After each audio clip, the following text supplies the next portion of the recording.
Now is the winter of our discontent. It's one of the most famous lines spoken by King Richard III in Shakespeare's famous play by the same name.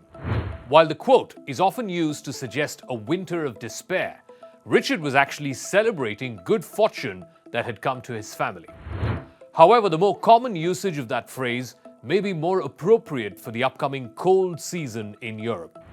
That is because Europe is facing the brunt of power cuts caused by the Russia-Ukraine war and its spillover geopolitical effects.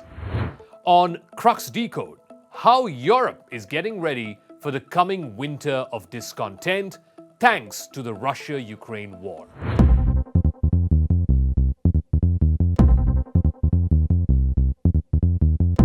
Germany, the biggest economy in Europe, facing the potential for very limited supplies of natural gas and other energy products from Russia, has already announced that it is likely to ration natural gas. And when it comes to feeding this gas, it will first go to households and to businesses later. Europe's biggest economy, Germany, may well be headed for the equivalent of a COVID lockdown if businesses cannot fuel their activities in the dead of winter. Germany is not the only European country that may be starved for energy.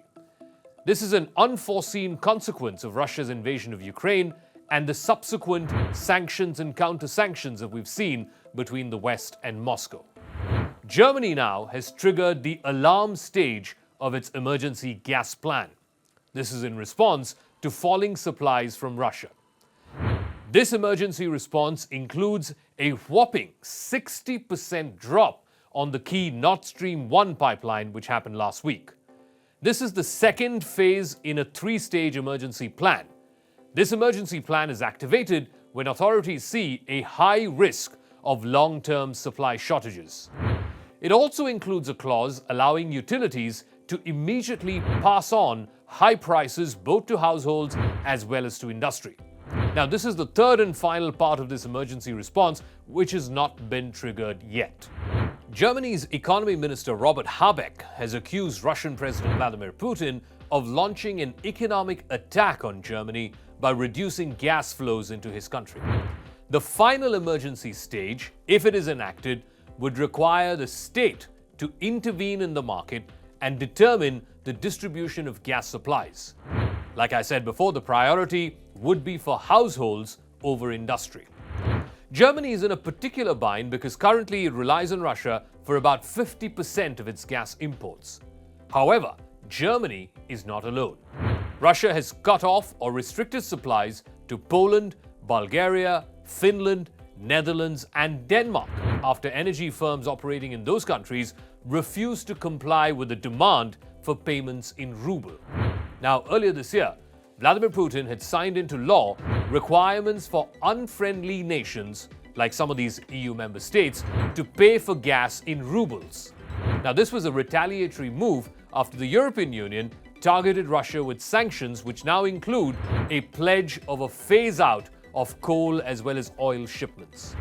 Now, while some companies, including German energy giant Uniper, are complying through a murky conversion process which technically evades the sanctions, there are plenty of other companies which have refused, and that has led to further disruption of energy supplies across the European continent.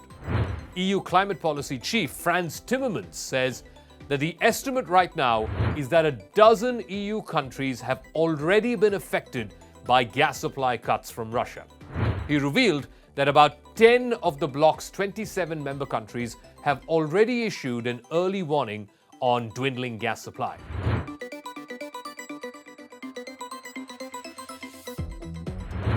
A winter of discontent could throw Europe into a deep recession, an outcome which the markets are already factoring in.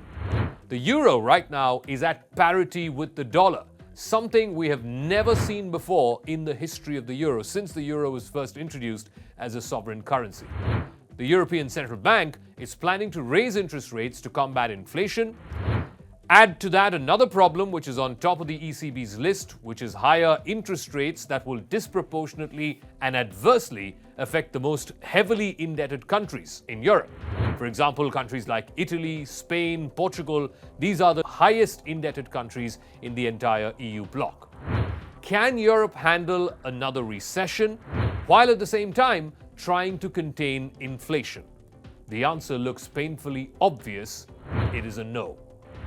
Europe is potentially facing a very tough winter, and that its dependence on Russia means that they are left crossing their fingers and simply hoping for warmer climate.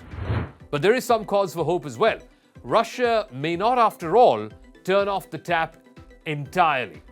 It is unlikely to make life any easy for those who are slapping sanctions on it, which means that prices will remain high. Nothing is off the table when it comes to countries managing the situation, although Russia inducing power cuts across the European continent may be a measure of last resort.